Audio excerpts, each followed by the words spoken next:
Uma boa noite a todos. Bom, vocês já devem ter visto que o tema que nós vamos refletir essa noite é o medo e sua relevância. Então, para quem tiver interesse depois de aprofundar o tema, nós vamos passar já as obras onde nós pesquisamos. Então, o Evangelho segundo o Espiritismo, o Livro dos Espíritos, Conflitos Existenciais, da benfeitora Joana de Ângeles, Diretrizes para o Êxito, da mesma benfeitora, Os Quatro Gigantes da Alma, do psiquiatra Mirey Lopes, Cultivo das Emoções, do Marlon Reikdal, Refletindo a Alma, que é de um grupo de psicólogos espíritas, e Inteligência Emocional, do Daniel Goleman. Bom, na obra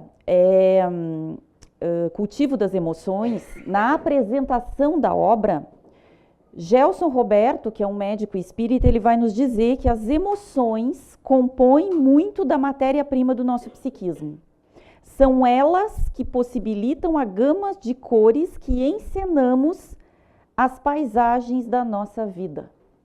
Então, na verdade, as emoções, elas são muito importantes e nós, com raríssimas exceções, temos muita dificuldade de entender, de reconhecer e de lidar com as nossas emoções. E isso é fundamental para que nós possamos evoluir. Porque, na verdade, as emoções vão dizer muito quem nós somos, como é que está o nosso processo evolutivo. Então, a gente precisa entender as emoções. Por vezes, nós somos possuídos por elas. Então, se nós formos analisar, muitas vezes nós nos paralisamos de medo, ou nós nos desestabilizamos pela raiva, ou ficamos oprimidos por uma grande tristeza, ou nós somos impulsionados pela alegria. Então, quer dizer, sempre estamos sendo visitados por uma emoção ou outra. E muitas vezes, o que a gente faz? Aquilo que a gente não sabe lidar, tem dificuldade de lidar, a gente tenta colocar para o lado. A gente tenta anular, porque elas muitas vezes nos impõem um grande constrangimento. Então, nós agimos como aquele professor que está em sala de aula e que tem um aluno bastante rebelde, e ao invés dele ter uma conversa com aquele aluno, aplicar uma técnica didática, ele bota aquele aluno para fora da sala de aula. Então, isso resolve o problema do aluno? Evidentemente que não resolve. Então, ele apenas está adiando e agravando o problema. Então, muitas vezes, entendendo essa nossa postura de adiar, de anular, de mascarar, o Marlon Reikdal, que escreveu essa obra, O Cultivo das Emoções, ele vai nos dizer que a proposta é justamente modificar as posturas de anulação, de eliminação e de exclusão pelo quê? Por conscientização, por cuidado e direcionamento. Como é que nós temos que lidar com as nossas emoções? E hoje, evidentemente, que o nosso estudo vai se direcionar para o medo. Então, o Espiritismo, de acordo com a ciência psicológica, ele vai nos mostrar que as emoções são potências da alma. Não foi sem razão nenhuma que Deus nos dotou de emoções. Elas têm razões importantíssimas para fazer parte do nosso psiquismo. E eliminá-las é o mesmo que tentar destruir uma fonte divina em nós. Então, a proposta é, segundo Marlon, que é um psicólogo espírita, é cultivar as emoções. Então, cultivar a raiva, cultivar o medo, cultivar a tristeza, é importante que a gente compreenda já de início que não quer dizer alimentá-los, mas compreender que cada uma dessas emoções tem um fluxo natural que precisa ser respeitado.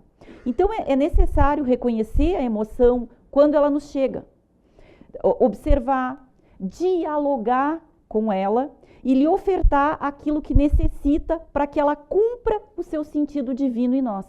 Porque muitas vezes, se nos chega uma grande tristeza, ela tem uma razão para isso.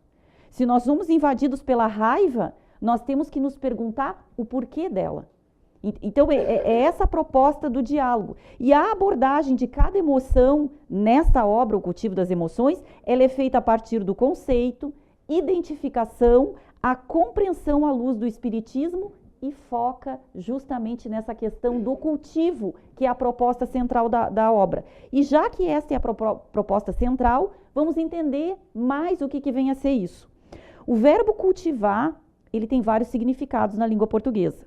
Dentre esses significados, nós vamos encontrar que é tratar a terra, revirando-a, regando-a, plantar com cuidados especiais, promover o desenvolvimento de.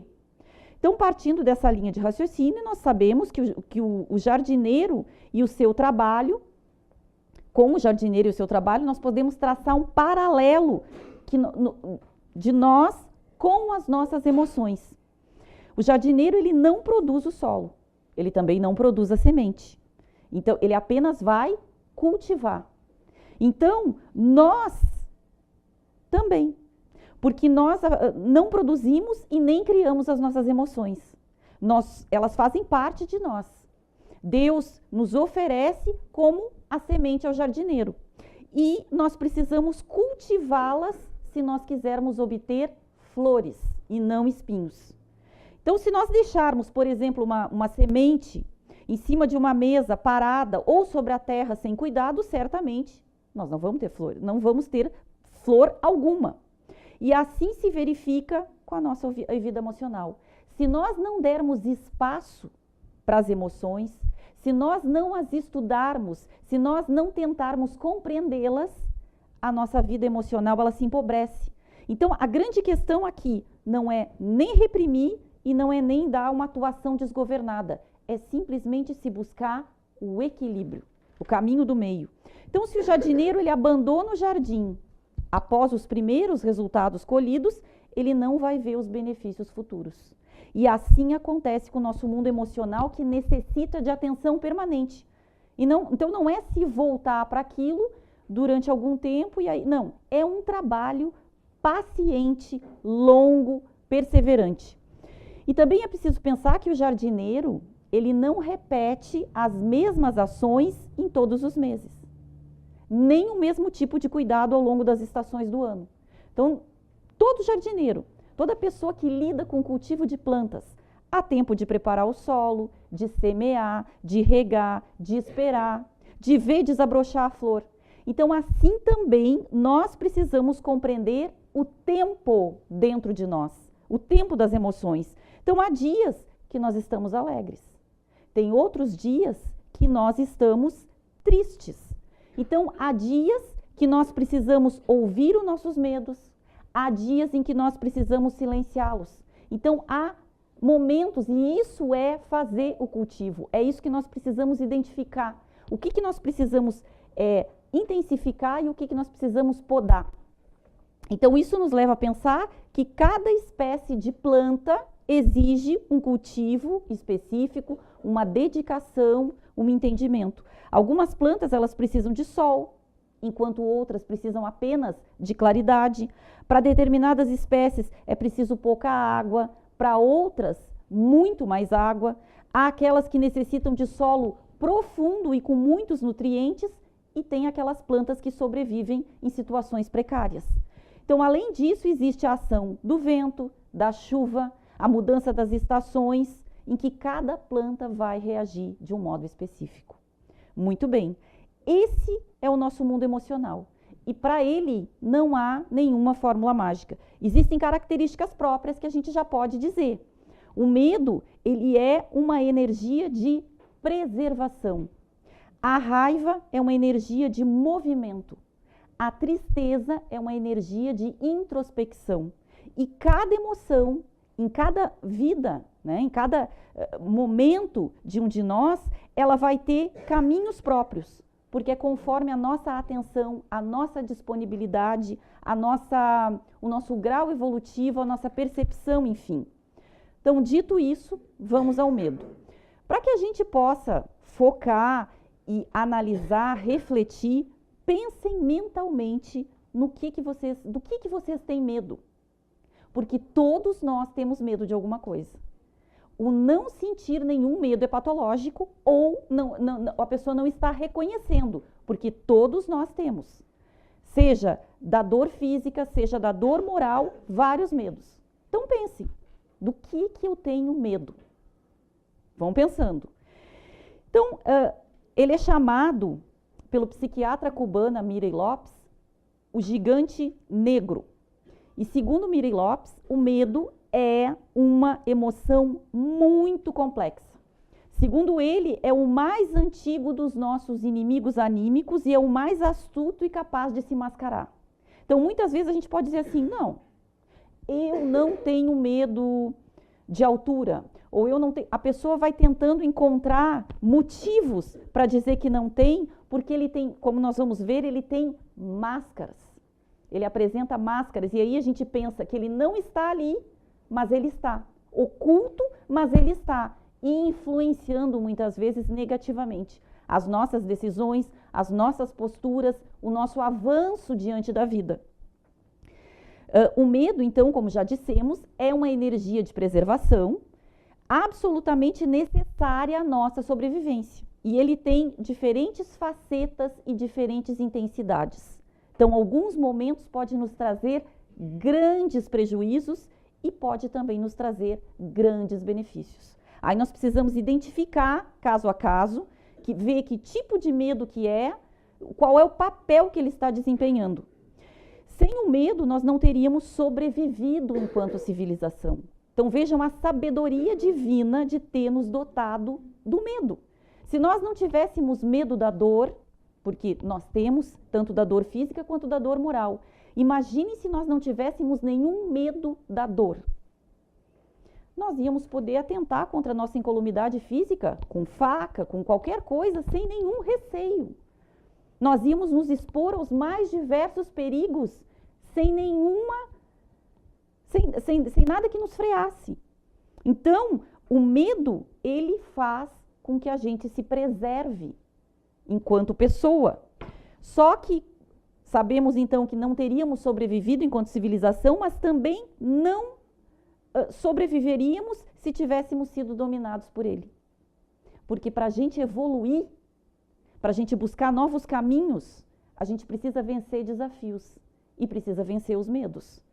Porque assim como ele tem essa dicotomia, digamos assim, ele nos preserva, mas nós não podemos deixar nos preservar tanto assim em situações que não há que se preservar, que tem que arriscar e ir adiante. E não podemos deixar ele nos paralisar, porque daí a gente não cresce.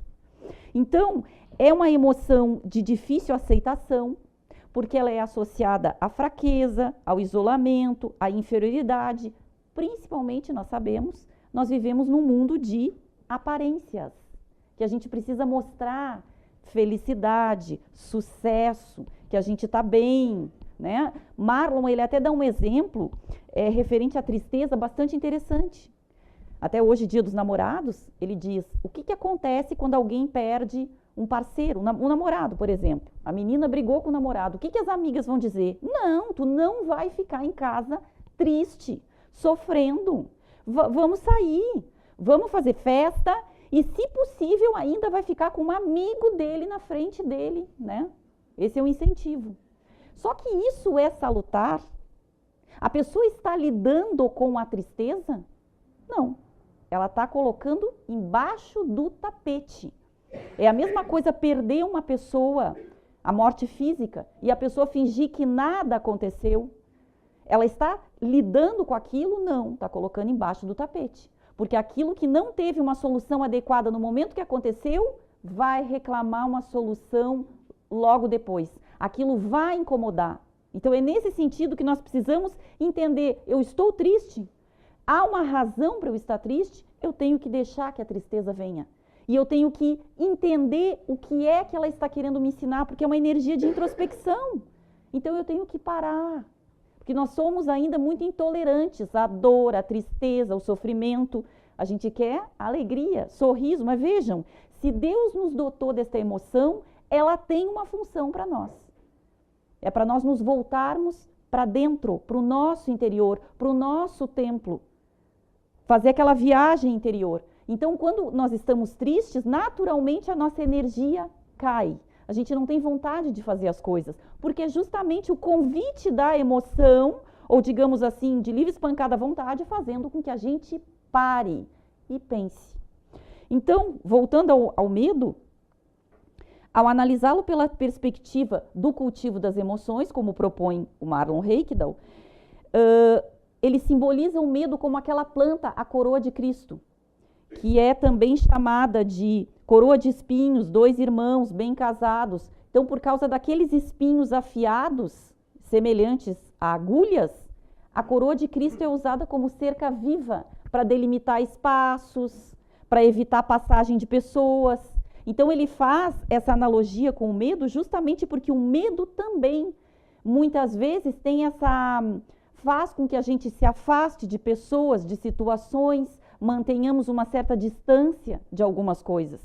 Então, essa planta de fácil multiplicação, igual ao medo, caso ela não seja acompanhada em seu crescimento, ela pode trazer prejuízos, impedindo passagem, prejudicando a utilização de espaços. Agora, se cultivada adequadamente, pode até dar flores. Então, vejam o paralelo que ele faz com o medo. Então, ao longo do capítulo, ele vai definir o medo, facilitar a identificação dele nas nossas vidas, porque, como nós vimos, às vezes ele se mascara, refletir acerca das classificações para, então, tentar compreender nessa perspectiva do cultivo.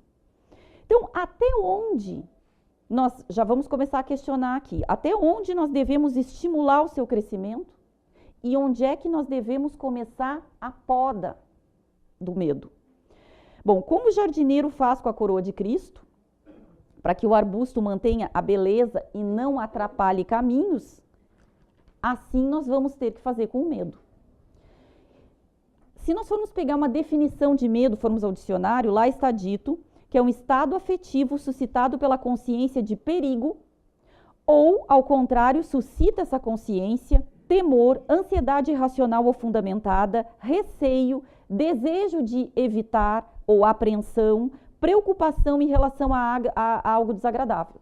Se nós formos a um dicionário de psicologia, está escrito emoção primária de defesa, provocada por uma situação de perigo que pode ser real, antecipada pela previsão, evocada pela lembrança ou produzida pela imaginação. Então, o medo ele pode ser real, em função de uma situação que está de fato acontecendo, ou uma imaginação da nossa cabeça. Uma situação, uma interpretação negativa que a gente dá para uma situação e que pode vir a nos causar o medo. Então, em geral, o medo ele está associado à fuga, a deixar de fazer alguma coisa, a paralisação, porque com o medo nós nos escondemos, nós evitamos determinadas coisas. Então, por exemplo, se nós temos um determinado problema para resolver com um chefe e aquilo nos causa um mal-estar, nós vamos adiando, nós evitamos o enfrentamento. Se nós temos um problema com o nosso parceiro e nós precisamos ter uma conversa para resolver, aquilo causa um mal-estar e nós vamos adiando. Quando nós temos medo de dirigir, de sair à noite, de falar em público, de altura, o que nós fazemos? Ainda que irrefletidamente nós fugimos dessas situações. Nós evitamos essas situações, não queremos passar por elas. Só que quanto maior o adiamento, maior vai ser a dificuldade de lidar com isso. Ou essa dificuldade ela vai se avolumando ao ponto de certas pessoas verem desencadeadas na sua vida as crises de pânico, quando elas são expostas a esse objeto do medo. Então, nós podemos assumir um comportamento de luta ou de ataque, porque há pessoas que, quando se assustam, o que elas fazem? Elas gritam ou batem. Inclusive, Miri Lopes ele vai dizer que ninguém sente medo sem antes, aliás, que ninguém sente raiva sem antes sentir medo. Então, muitas vezes, a pessoa, quando ela está na iminência de acontecer alguma coisa que ela se sente acuada e fica com medo, ela vai agredir. Quem está vendo de fora pensa como uma atitude de coragem, de destemor, mas é justamente o contrário, é o medo. Então, muitos comportamentos de ataque, né, ligam-se a essa emoção, nós agredimos o outro porque nós nos sentimos indefesos. Crianças, por exemplo, que foram agredidas na infância, segundo Joana de Ângelis, têm grandes probabilidades de se transformarem em adultos agressivos. Então, cada pessoa vai ter uma reação. Nós não sabemos, muitas vezes a gente diz, eu não sei como que eu reagiria diante de um assalto, eu tenho medo. Por isso a importância da gente reconhecer e entender como é que aquela emoção age em nós, para que a gente possa agir melhor frente às situações da vida. Então, esse é o grande objetivo, entendê-las para nos conhecermos. Então, Miri Lopes, ele apresenta algumas facetas que o medo pode assumir, algumas máscaras. E ele é até bastante duro, nós vamos ver. Ele diz, por exemplo, que a timidez, ela pode ser uma máscara do medo. Então, ele vai dizer que a causa da timidez, na verdade, não é tanta a falta de autoestima da pessoa, nem a crença dela de que ela é autoinsuficiente, mas é o fato de essa pessoa ser excessivamente orgulhosa e não querer arriscar o seu amor próprio. Então ele disse, a pessoa vai ter que se expor em alguma situação, ela evita isso, dizendo que ela é tímida, porque na verdade ela não quer ter os seus atos julgados por terceiros, a sua postura, a sua palavra, as suas atitudes. Então, por medo, ela diz que é tímida. Ele diz também que as pessoas pessimistas, ele até chama o pessimista de ave agoureira. Ele é bem duro. Ele diz um covarde, o pessimista, que procura justificar-se com supostas razões. Ele busca alegria, ele quer se realizar, só que ele não tem coragem para se lançar à conquista. Então ele diz que o remédio para isso é ocupar-se mais com a ação e não com a preocupação com o fracasso. Porque a preocupação com o fracasso trava a pessoa. Ele fala do tédio. Segundo o raciocínio dele, a pessoa entediada tem medo de ficar sozinha consigo mesma. Tem medo do que vai encontrar no seu íntimo. Tem medo de se escutar.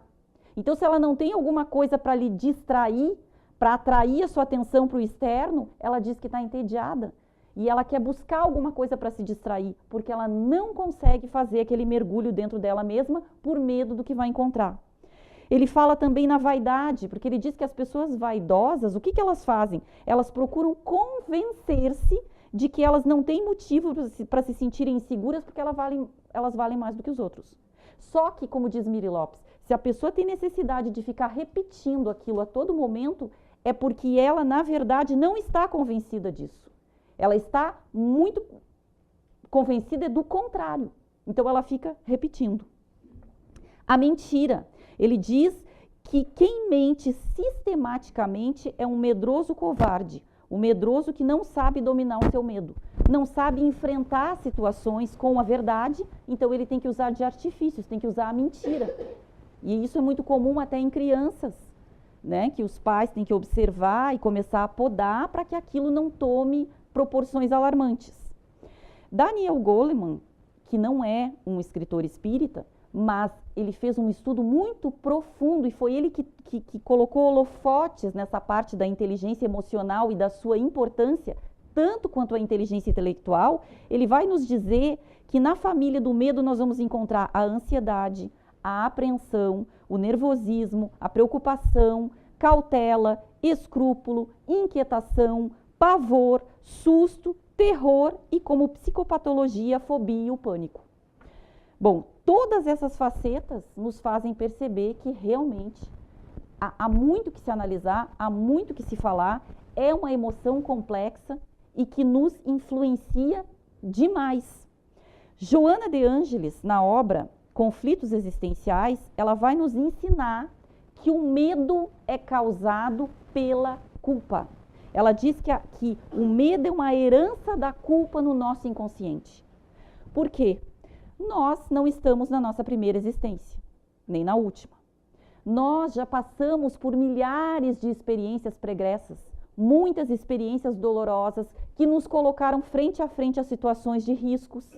E muitas vezes nós não superamos essas problemáticas e todas elas ficam arquivadas dentro de nós. Porque tudo aquilo pelo qual nós passamos de positivo e de negativo, nós carregamos na nossa bagagem. Então ela diz que aquela pessoa que tem o medo patológico, ela carrega muita dose de culpa dentro de si por atos cometidos em existências pregressas. E carrega aquele medo de que descubram que ela não é uma pessoa como ela se mostra para os outros. Que ela não é uma pessoa, digamos assim, inocente, porque ela faliu perante as leis divinas. Então, ela carrega o medo patológico. A culpa induz o medo. E a Joana diz que isso seria um fator endógeno, né? De dentro para fora. E ela também vai nos falar dos fatores exógenos, que dizem com a nossa educação nessa vida. Aquilo que nós aprendemos lá na infância, como é que nós fomos cuidados, como é que nós fomos educados, se nós tivemos contato com familiares agressivos, que nos expuseram a situações que nós entendemos que não estávamos sendo cuidados, amados, protegidos, e aquilo pode ter sido registrado dentro de nós com essa situação que mais tarde vai aparecer como medo da vida, medo das pessoas, medo das situações. Também na obra Diretrizes para o Êxito, ela vai listar 6 tipos básicos de medo que nos assaltam. Medo da morte, medo da velhice, medo da doença, medo da pobreza, da crítica, medo da perda de um afeto profundo. Que normalmente, se nós formos perguntar, e vocês devem ter pensado o que eu tenho medo, alguns ou a maioria desses aqui podem estar presentes. Nós temos esses medos aqui, eles nos visitam constantemente. E aqui nós vamos fazer uma reflexão sobre os medos que atrapalham a nossa vida, que atrapalham a nossa evolução, o nosso crescimento, que estão ligados à nossa transformação moral. Porque aqueles medos bizarros, os supersticiosos ou os condicionados, que é o medo de gato preto, medo de sexta-feira 13, medo de passar embaixo de escada, medo de fantasma, isso não vai ser foco de análise. Porque o Marlon diz com muita propriedade que esses medos devem ser podados pelo enfrentamento, pela conscientização e pela lógica. Ele diz porque não tem lógica a pessoa ter medo de uma sexta-feira 13 ou de passar debaixo de uma escada ou de um gato preto. Vai lá e bota o gato preto no colo e encara. Passa debaixo da escada, né? Vai ver que numa sexta-feira 13 vai acontecer um monte de coisas boas. Então ele disse, é a lógica e o enfrentamento. Desses nós não vamos nos ocupar. Agora, como é que ele classifica esses que nos influenciam sobremaneira? Bom, os impulsionados pelo instinto de sobrevivência, que precisa ser resguardado, porque é importante para a nossa preservação, e os impulsionados pelo ego adoecido. E aqui eu vou pedir desculpas, mas eu vou ter que abrir um parênteses para falar do ego. Tem gente que vai dizer assim, essa coisa de ego, essas palavras complicadas, essas coisas que eu não entendo. Mas assim, vamos tentar explicar de uma maneira porque a gente precisa entender. O ego, ele faz parte da nossa estrutura psíquica, né? Vamos imaginar a nossa estrutura psíquica como um círculo e o ego um círculo menorzinho dentro dessa estrutura, a menor parte. E ele é o centro da nossa consciência. O que ele faz? Ele desempenha a função de vigia da nossa consciência. Então, na obra Refletindo a Alma, nós vimos um exemplo que é bastante esclarecedor. Imaginem uma festa, está acontecendo, e na porta tem um segurança. Esse segurança é que vai decidir quem é que vai entrar na festa e quem é que não vai. Quem é esse segurança é o ego. O salão da festa é a consciência. Então, ele que vai decidir, tu entra, tu não entra, tu entra, tu não entra. Ele faz a seleção. Então, ele faz a seleção do que é importante, do que não é importante. E muitas vezes, aí o autor diz, daqui um pouco aparece um cidadão 2 por 2 e ele se sente fragilizado para impedir que aquela criatura entre e ele acaba deixando entrar. São os complexos que às vezes adentram, mas isso é uma outra coisa. Só que isso é bastante didático para a gente entender essa função do ego, de intermediação, né? Por exemplo, aqui nessa sala agora nós estamos prestando atenção, olhando muitas coisas, mas muitas vão direto para o nosso inconsciente, porque tudo que a gente vê, a gente registra. Só que as coisas relevantes é que a gente lembra, o resto é arquivado. E quem vai fazendo essa triagem depois do que sai da inconsciência para a consciência é o ego. É o ego que faz a gente levantar amanhã da cama e saber quem nós somos. Saber o que nós estamos fazendo aqui, saber o que nós fizemos no dia anterior.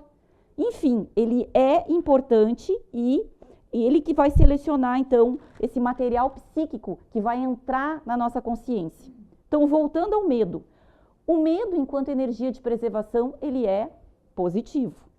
Só que ele atua Ele atua, então, em favor da nossa preservação e ele nos impõe paradas, recuos, análises, fazendo a gente escolher sempre a melhor alternativa para não nos colocar em risco. Só que o segundo grupo, na classificação do Marlon, que são os medos impulsionados pelo ego adoecido, já é uma tentativa de preservação desse cidadão que fica na porta da festa decidindo quem entra e quem não entra. Então, muitas vezes, esse cidadão, ele teme fracassar, ele teme perder o reinado, ele teme ser descoberto como imperfeito que é.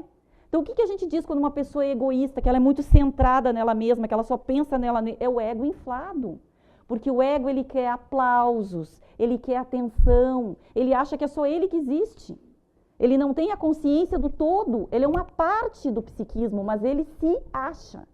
Então, é interessante observar que esse medo impulsionado por ele, que adoeceu, nos incomoda como se a gente estivesse de fato passando por um risco de vida. Então, por exemplo, na casa espírita ou numa instituição religiosa, se alguém pede para uma pessoa fazer uma prece, já causa aquele mal-estar. Porque a pessoa, se ela tem um medo de falar em público, tem um medo de ser analisada, ela já vai se ressentir. Ela vai se sentir como se ela estivesse sendo atirada aos leões, como se ela estivesse passando por uma situação de vida ou morte. Então, esses dois tipos de medo, impulsionado pelo instinto de sobrevivência e impulsionado pelo ego adoecido, eles precisam de cultivos diferentes.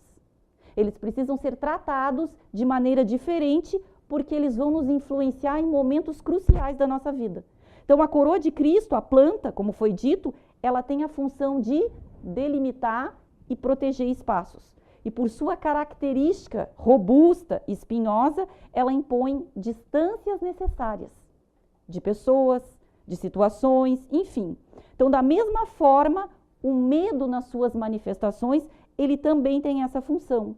Quando impulsionado pelo instinto de sobrevivência, ele assume um papel importantíssimo na nossa vida, por isso ele deve ser estimulado. Então, se tentar matar essa planta, nós vamos nos colocar em risco, porque ela está dentro de nós para nos proteger nessas situações. Então, por termos essa coroa de Cristo dentro de nós, nós mantemos distância daquelas situações que nós entendemos que vão nos colocar em risco. Nós somos cautelosos, a gente pondera, né? A gente cuida. Então, nesse aspecto, ela é uma virtude que merece estímulo.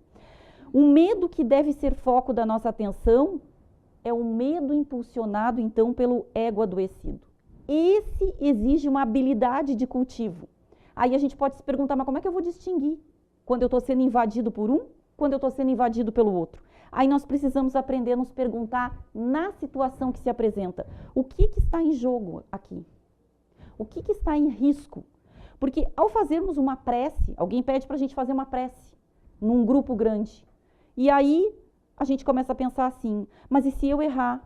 E se eu esquecer parte da oração? E se a minha oração não for bonita? E se eu falar baixo e as pessoas não escutarem? E se rirem de mim? E se não entenderem o que eu estou dizendo? Então, nessas situações, nós não estamos sendo impulsionados pelo instinto de sobrevivência. O que ocorre aqui? O ego adoecido, por interpretar essas supostas falhas como uma verdadeira morte da sua supremacia, ele reage com medo. Medo de quê? Medo de descobrirem que ele não é tão bom assim quanto ele deseja aparentar, que ele não é tão maravilhoso como alguns acreditam, que ele não é tão equilibrado como os outros o veem. É aquele medo que a gente tem de mostrar para as pessoas que convivem com a gente quem nós verdadeiramente somos. E aí a gente tenta se mascarar de todas as formas e evitando as situações que a gente possa correr o risco que vão nos enxergar como a gente verdadeiramente é. Então, ao agirmos com pavor de nós sermos desvelados, por não mantermos o nosso status de bom, bonito, importante ou inteligente, ou nos comportarmos como se nós estivéssemos encarando uma prova decisória de sermos amados, nós sentimos reações fisiológicas como se a gente estivesse passando por uma situação de risco. E o que isso faz? Nos impede muitas vezes de ir adiante, de crescer na vida, de fazer, de enfrentar riscos mesmo, de enfrentar situações e aprender com elas, e amealhar conhecimento. Então, o medo, nesse sentido, ele nos impacta, ele nos para. E aí nós poderíamos perguntar, como estaria a humanidade se os grandes nomes da ciência deixassem espaço para o medo de errar, de se frustrar, de não alcançar seus objetivos, de não conseguir encontrar êxito numa descoberta? Então, nós estaríamos estagnados se essas pessoas se deixassem dominar por essa emoção. Então, o cultivo do medo proposto pelo Marlon nessas situações é o mesmo que fazer a poda adequada da coroa de Cristo para fazer que ele não cresça demais e nos sufoque. Então, o jardineiro, ele precisa ter atenção e bom senso para delimitar o tamanho da planta, para não deixar que ela cresça demais e nem de menos, na medida. Porque o medo, ele traz outros prejuízos para nós. Pelo medo de rejeição, muitas vezes nós não falamos para as pessoas o quanto elas são importantes para nós, nas nossas vidas. O quanto nós as amamos, porque a gente tem medo de não ser correspondido na mesma medida. Então a gente tem medo de expor sentimentos, nós temos a preocupação de nos entregar, porque o ego imaturo, ele busca o quê? Garantias, segurança, proteção. Eu dou se eu receber na mesma medida. Se eu não receber, eu não dou. Esse é o ego doente. Então, nós queremos o reconhecimento, o acolhimento, a recompensa, mas sem correr o risco de rejeição. Nós queremos retorno antes de fazer investimento. Então, Miri Lopes, ele vai dizer, no estudo sobre as fobias, que quem renuncia a amar, temendo o sofrimento que isso lhe possa causar, não é apenas um covarde, é um mutilador mental. Porque nós não podemos nos deixar que o medo atravanque o nosso medo, atravanque a nossa vontade de e a necessidade de amar as pessoas. Então nós vivemos em uma sociedade carente, nós desejamos nos sentir amados, nós aguardamos alguém que nos faça sentir especiais, só que nós esquecemos que o que nos faz sentir preenchidos e satisfeitos não está ligado ao quanto nós somos amados, mas ao quanto nós amamos. Primeiro nós precisamos dar para depois receber. Só que o medo patológico, o medo impulsionado pelo ego adoecido não nos deixa fazer esse movimento. Então, Joana de Ângeles, na obra Conflitos Existenciais, ela vai dizer: o terrível medo de amar, em face da possibilidade de sofrer-se a indiferença ou o desprezo da pessoa anelada, ou mesmo do ideal elegido, que pode não ser compensador, de forma alguma proporciona satisfação, antes deixa tremenda angústia pelo que não foi experimentado, pelo que ficará para sempre como desconhecido que deveria ter sido vivenciado. O arrependimento posterior de não ter feito, de não ter dito, né? Então, ela diz, pior do que amar e não receber a contrapartida idêntica é o prejuízo de nunca haver amado. O prejuízo é muito maior. Então, melhor que seja vivido uma experiência negativa do que não passar pela experiência, do que não aprender com ela, de não amadurecer. Então, nós temos muitas vezes medo de pedir desculpas, medo de pedir perdão e de não sermos atendidos, de nos voluntariarmos para algum trabalho e não darmos conta porque vão nos criticar, de nos declararmos espíritas e não sermos compreendidos, de sermos quem somos além das aparências, de nos mostrarmos como pessoas carentes, fracas, né? Porque isso faz parte do nosso processo evolutivo. Só que o ego, ele tenta bloquear tudo isso porque ele quer ser perfeito, aplaudido. Então, nós temos medo de expor esse lado frágil. E isso revela o quanto nós ainda somos movidos pelo ego adoecido, que está mais preocupado com o seu desempenho, que está mais preocupado com a avaliação do mundo, com a nota que o mundo vai lhe dar, com os aplausos. Então, esses medos, eles são danosos porque eles revelam que nós nos colocamos num lugar mais alto do que verdadeiramente a gente está.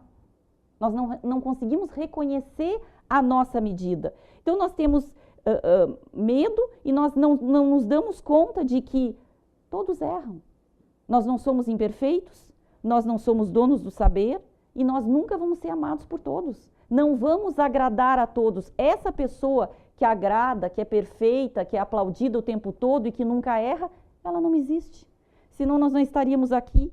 Então, nós precisamos refletir. O que é mais importante? manter-se num pedestal ilusório, não crescendo, estagnando, ou sair desse trono, ir à luta, cair, levantar, aprender, se enriquecer de experiências.